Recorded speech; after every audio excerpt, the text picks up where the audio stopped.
Best ever baked potato in foil. So you bake your potato in oven for 45 minutes at 375 Fahrenheit.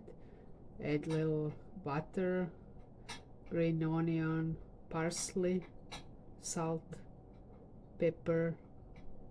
I added red pepper in this case.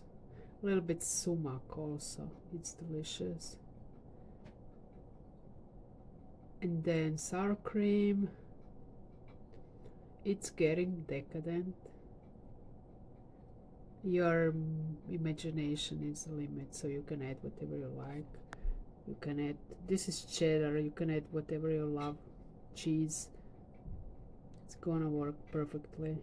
And this is super delicious and easy.